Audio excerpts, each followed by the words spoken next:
sert un peu de mémoire, tu vois. Voilà. Alors, oui, c'est vrai que cette deuxième partie, ça a l'air sympathique pour lui. Je sais. Les îles, personne ne les connaît, on se demanderait bien d'où sortent ces îles. Je me suis intéressé à cette famille qui n'est pas tellement connue. Bien sûr, on a des renseignements sur eux.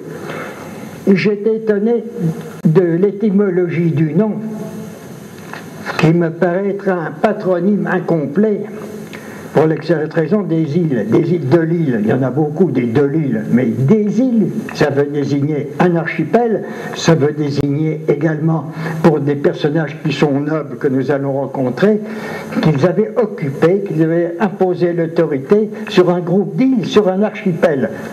Un archipel, mais des archipels en France, il n'y en a pas beaucoup. Il y en a surtout un qui est bien connu dans l'ouest de la France, ce sont les îles anglo-normandes. On sait très bien qu'il n'y a pas eu de personnages, ou ceux qui ont vécu, on les connaît, on sait qu'on ne peut pas faire de comparaison avec eux. J'ai donc cherché à travers le temps d'où pouvait venir ce nom de des îles. Et pour ça, j'ai fait un rapprochement avec les Maloiselles. Les Maloiselles, qui avaient une famille normande, d'origine scandinave, qui avait été installée en Normandie par les ducs de Normandie, comme tous ceux qui avaient combattu à ses côtés, ils avaient obtenu des fiefs et des biens. C'était pas seulement par philanthropie que les ducs avaient agi de cette façon, c'était également pour avoir des chevaliers continuellement à leur disposition. C'est-à-dire pour avoir une armée qui couvrait tout l'ensemble du duché et toujours prête à entrer en action parce qu'il avait l'obligation de s'équiper. Et pour s'équiper, il fallait être riche, donc il avait des terres qui rapportaient. Et ces chevaliers terriens, je dirais, d'avant la féodalité, déjà étaient des hommes capables de se battre, bien entraînés. Mais malheureusement, autour de l'an 1000 en Normandie, pour eux, malheureusement, qui auraient bien voulu exercer leur profession, le calme régnait partout, c'était la paix, c'était la prospérité, et les familles de ces ménis, on appelait des ménis, qui étaient installés, il y en avait un qui était sûr d'hériter, et les autres, eh bien, familles nombreuses, ils se désespéraient de pouvoir obtenir un jour une situation à l'enviable de celle de leurs aînés. Et lorsqu'un jour, les ambassadeurs sont venus d'Italie, ils leur ont proposé de s'engager avec eux pour aller combattre en Italie, pour aller combattre les Sarrasins qui attaquaient les côtes d'Italie, qui rançonnaient les populations, et pour combattre également les Byzantins qui occupaient le sud de l'Italie depuis plusieurs siècles, et la population aspirait à se défaire de leurs jougs.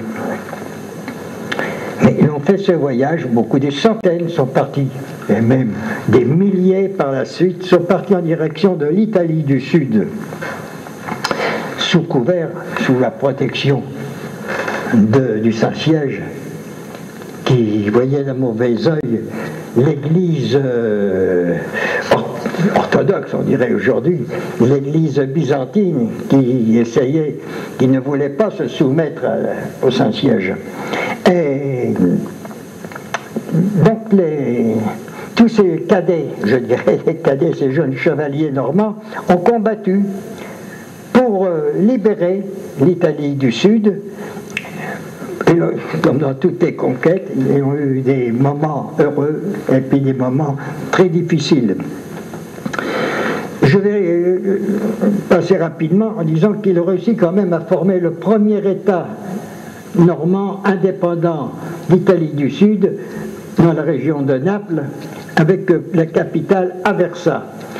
L'empereur Henri III d'Allemagne rappelait dans une charte que c'était les Normands liguriens qui avaient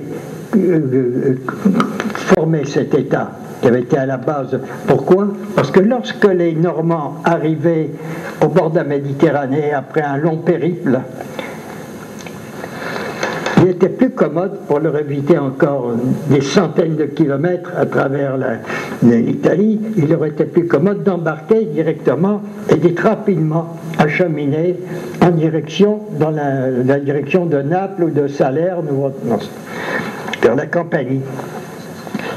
Donc ces Normands, donc, on le sait, des navigateurs, des marins émérites, certains même étaient peut-être venus par la voie maritime pour aller dans le golfe de Gênes.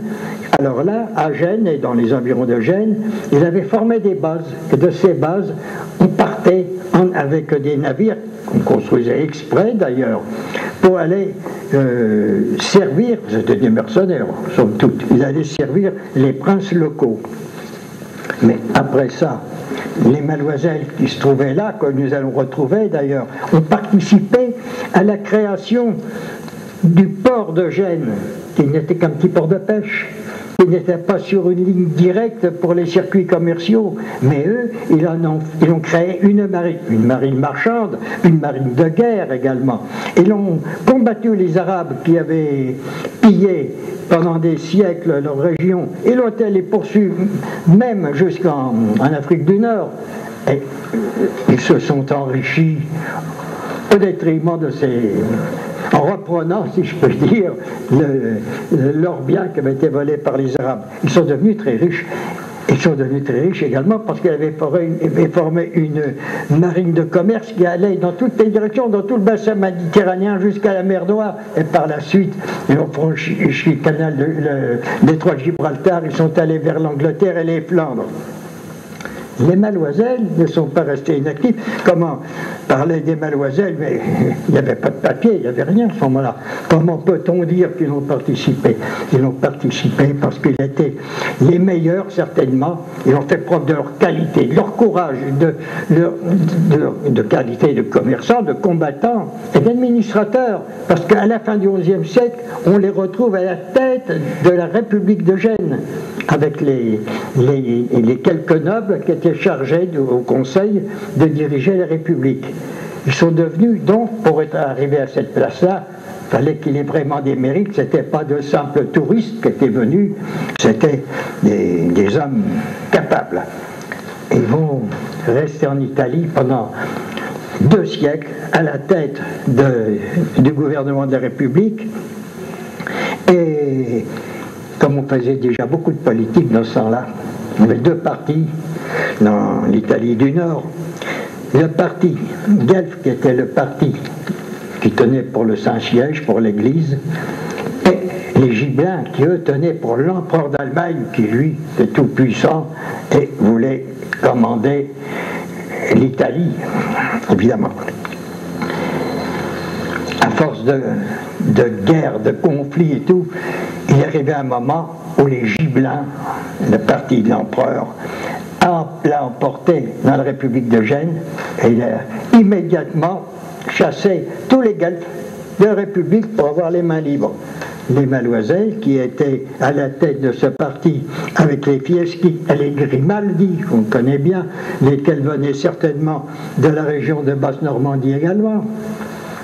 Et les Grimaud, ils s'appelaient Grimaud en France. Et quand ils retournaient en France, les Grimaldi, ils redevenaient des Grimaud d'ailleurs, sur les actes de l'époque. Donc, les Mademoiselles, qu'on appelait Malocello en italien, ont été obligés de s'enfuir.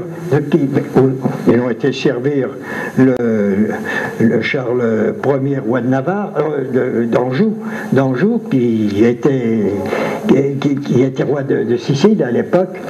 Et puis après, tout en combattant, ils continuaient leurs opérations commerciales parce que ils n'auraient pas gagné grand-chose à combattre simplement pour la gloire.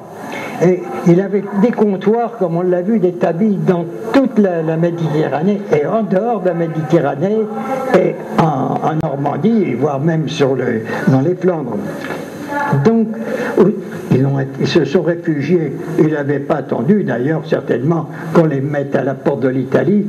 Comme il y avait longtemps que le feu couvait sous la cendre, ils avaient pris des dispositions pour mettre leur famille, leurs biens, ce qu'ils ont pu sauver d'ailleurs, pas tout, mais tout ce qu'ils ont pu sauver à l'abri. Et certains sont retournés en France, ils se sont fixés en France. Ils se sont fixés comme en France, soit comme militaires, soit parce qu'ils commandaient des galères. On retrouve leur nom d'ailleurs dans certains documents, parce que là, à ce moment-là, des documents, on en trouve dans les archives. Et on les retrouve soit comme militaires, qui combattaient sur mer, la tête de leur galère, soit qui combattaient sur terre avec les formations d'arbalétriers génois, on s'en souvient à Crécy, où il avait été obligé de combattre dans des conditions déplorables, donc n'avait pas pu éviter la défaite pour l'armée française, et aussi des commerçants qui ne s'en prennent pas au conflit, soit pour des raisons d'âge ou autre, qui étaient installés partout. Et voilà. Ne reviendra pas en Italie, puisqu'ils ont été chassés. Bon, même s'il y en a qui sont restés encore quelque temps.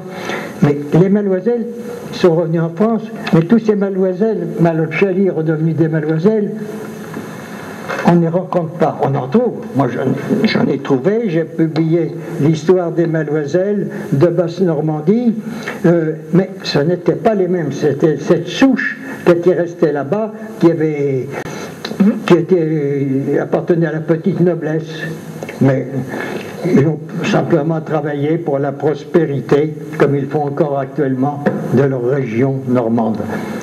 Mais il y a un personnage qui va nous amener à la question des îles, parce que c'était un marin qui était le fils d'un de ces exilés que beaucoup appellent Lanzarotto Malocello, à tort, je vais le démontrer, qui était un marin génois. Il n'était pas marin génois, je le démontrerai également, c'était un Français, Lancelot Maloisel, descendant de ces émigrés qui avaient vécu 2 siècles en Italie, des Normands qui avaient vécu là-bas, donc c'était pas un Italien de souche de toute façon. Et il avait appris par des marins du port de Cherbourg, donc c'est pas du côté de l'Italie ça, qui avaient vu au loin des îles sur l'océan, alors qu'il avait été poussé au large par une tempête. Personne ne voulait les croire, parce qu'on sait bien que dans la mer des ténèbres, qu'on ne pouvait pas exploiter dans ce temps-là, ceux qui se risquaient n'en revenaient pas. Un tas de légendes et tout. Mais lui, Lancelot Maloisel, c'était un marin émérite, il dit: je vais quand même aller voir. Et il s'est lancé sur l'océan, et il est réussi à atteindre un archipel. Il atteint une île auquel il a donné son prénom tout de suite, l'île de Lancelot, où il est arrivé. Cette île porte toujours d'ailleurs son prénom, puisque cet archipel actuellement s'appelle les Canaries, et l'île la plus septentrionale s'appelle toujours l'île de Lancelot, l'île de Lanzarote, exactement en espagnol. Il va s'installer là, Lancelot, avec ses équipages, il va y vivre 20 ans, je dirai tout à l'heure comment je le sais, parce que je n'invente pas, c'est écrit noir sur blanc, tout le monde peut constater quand j'aurai indiqué mes sources. Il va vivre 20 ans dans cet archipel, il ne va pas rester là assis dans l'île de Lanzarote, sous un palmier, à attendre tranquillement que les jours s'écoulent. Non, mais il va visiter l'archipel, on voit les îles par temps clair de loin, il va les visiter, il va les exploiter, il va faire du commerce, et je ne sais pas ce qui se passera, mais au bout de 20 ans, il paraît, d'après une documentation, d'après les dires d'un moine d'époque, qu'il aurait été tué lors d'une révolte des indigènes. Lesquels indigènes qui vivaient comme des hommes préhistoriques avant son arrivée, qui n'avaient aucune éducation, rien, qui vivaient dans des grottes, etc. Pour faire une révolte, c'est qu'ils ont dû être armés, peut-être, par des voisins bien civilisés, qui, eux, avaient espoir de remettre la main sur l'archipel. En tout état de cause, les occupants étaient obligés de partir, et Lancelot de Maloisel est parti. Il est mort, et ses enfants, parce qu'il avait des enfants, on va entendre parler tout à l'heure, ils sont rentrés en France. Le problème, c'est qu'on ne les retrouve pas. On ne sait pas ce qu'ils sont devenus, mais ils étaient bien là. Et on va comprendre pourquoi. Parce que 80 ans plus tard, après le départ de Lancelot-Mademoiselle, il y a un monsieur, alors celui-là tout le monde le connaît. Si on ne connaît pas Lancelot-Mademoiselle, bien sûr, mais on connaît bien Jean de Bettencourt, qui passe pour le découvreur, même alors qu'il n'a rien découvert, et le conquérant des Canaries, qui avait été conquise bien avant lui, et où de nombreux marins avaient abordé entre-temps. On avait construit déjà des chapelles, etc. Et Bettencourt va rester 2 ans là-bas. Il ne travaille pas pour la France. Il travaille pour le roi de Castille, parce qu'il n'est pas capable, lui, d'occuper les îles avec son associé Gallifère de La Salle. Il laisse l'associé sur place, et lui s'en va pendant 2 ans pour chercher des secours, pour chercher des renforts. Et comme il n'en trouvait pas, eh bien, il a fait part de son projet au roi d'Espagne, au roi de Castille, et il est devenu le vassal, l'homme lige du roi d'Espagne. Le roi d'Espagne, immédiatement, a fourni un navire, des vivres, des hommes, et des hommes d'armes. Ce sont ces hommes d'armes qui sont arrivés, alors que Bettencourt n'était toujours à se promener, à chercher on ne sait quoi. Ces hommes d'armes ont débarqué à l'île de Lancelot, à l'île de Lanzarote, et on trouvait Gallifère de La Salle qui était là, et il dit, je vous attendais, oui. Alors il dit, nous venons ici pour prendre les îles au nom de notre souverain. Ils sont venus prendre des îles au nom du roi d'Espagne. Donc ce n'était pas une conquête française, et Bettencourt là-dedans, il passe bien après les Espagnols. Gallifère a été reconnaître les îles avec les Espagnols. Il a vu tout ce qu'il fallait faire pour arriver à bien s'installer là-bas. Et 2 ans après, il s'en est fait part au bout de 2 ans, quand Bettencourt est revenu. Il a dit, mais qu'est-ce qui se passe? Ce sont les Espagnols qui sont... Ah ben, il dit, oui, j'ai vendu ma découverte au roi d'Espagne. Il dit, mais ça va pas, etc. Ils ont été trouver le roi d'Espagne. Le roi d'Espagne, si vous n'êtes pas content, vous partez. Moi, je nomme Bettencourt seigneur des îles Canaries. Et voilà, comme ça s'est passé. Et bon, une évangélisation à cette époque, une évangélisation. Comment? Une évangélisation. Oui, mais ça, c'est ce qu'il voulait faire. C'est pour ça qu'il est parti là-bas, pour convertir les indigènes. Mais déjà, il y en a qui étaient passés avant, puisqu'il y avait déjà des chapelles. Il y avait eu même un évêque qui avait été nommé. Alors, il arrivait bien en retard pour ça. Et les Espagnols d'ailleurs s'en sont chargés, comme les Guanches, les indigènes des Canaries, ne voulaient pas, leur religion, ils avaient leurs coutumes, leur religion, hein, ça ne les intéressait pas. Et quand on les obligeait, c'était sous la contrainte, alors les Espagnols ont dit, bon, on va mettre un terme à tout ça. Ils ont commencé au bout de 15 ans par renvoyer les Normands qui étaient venus. Ils les ont fait embarquer, ils les ont envoyés. Étaient donc les maîtres de l'archipel. Et avant même la fin du XVe siècle, tous les Guanches avaient été tués par les Espagnols, et ils ont tous été liquidés les uns après les autres pour avoir la tranquillité. Même ceux peut-être qui avaient essayé de se convertir. Il n'en est pas resté, on n'a pas trouvé la trace, on ne trouve plus la trace. C'est une petite... pour parler, on s'éloigne un peu du sujet, mais ça fait partie de l'histoire quand même. Évidemment. Alors, quand Lancelot de Mademoiselle a vécu 20 ans là-bas, on va y revenir, et les enfants sont partis, on ne les trouve plus, mais les 10 héritiers des Mademoiselles, les héritiers de Lancelot, Mademoiselle, qui vivaient en Basse-Normandie après la guerre de 100 ans, en 1453, et la guerre finie, ils ont fait valoir leur titre, ils ont déposé des dossiers en rappelant tout ce qu'avait fait leur ancêtre. On ne retrouve rien. On On n'en trouve pas la trace. 2 siècles plus tard, alors que l'imprimerie fonctionnait, les Bettencourt ont fait imprimer un livre d'après les écrits qui avaient été faits par les chapelains de Bettencourt pendant la conquête. Et il raconte la conquête, et bien sûr, M. Galien de Bettencourt, qui siégeait au Parlement de Normandie, pour bien redorer son blason, il a fait état de la découverte et conquête des Canaries par son aïeul, etc. Bon, passons.